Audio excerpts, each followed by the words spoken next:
So editing for a documentary is so important. And what I really liked about this film was it's just as energetic and creative as the subject matter. You have some really cool animation, there's old film scenes, there's a lot of variety. What's your mindset when it came to editing for this doc?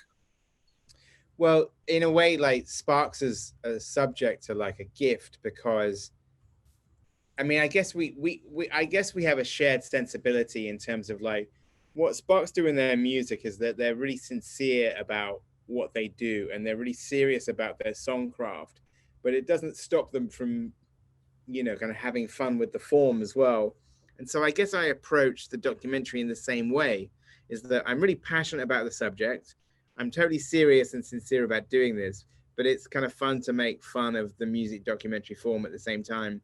And then because like through their like stagecraft and their music videos and their album covers that they got such a great visual sense and a great sense of humor, it was just sort of gave me the opportunity to sort of to do this mixed media and the way it's edited and the use of animation and the use of graphics.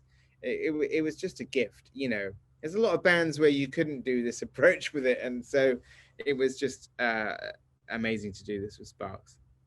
Yeah, going through their career, you see just how much adversity they face. In this current stretch, they're doing, some of the best work that they've ever done. How inspiring is it as a creator to just look at how they persevered and are still just killing it today? Well, I guess that aspect of it is why I wanted to make the documentary full stop, because I was sort of well aware of that even before I met them. I met them for the first time like 6 years ago, but I was already by then I was sort of in awe of like how they were like not just survivors, but they were doing it without being like a legacy act. There's like a lot of bands that have been going for that long at a certain point just start being like a greatest hits act. And Sparks has never done that, and they're creating new material and they're doing complete curveball projects like, hey, let's do an opera about Ingmar Bergman. let's do a whole album with Franz Ferdinand. So I just thought sort of was every time they kind of like, kind of zagged when you think they'd zig, I was just like, this is extraordinary. And they're like in their like fourth or fifth decade by this point.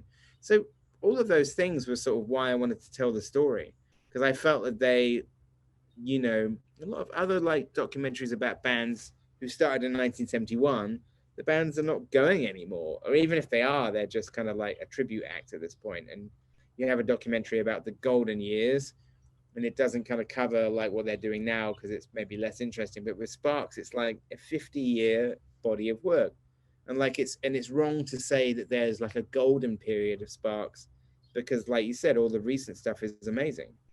I loved in the film that your title, when you talk in the documentary, you just said fanboy. How excited are you just being able to introduce their music to a wider audience here? Like you get to do that.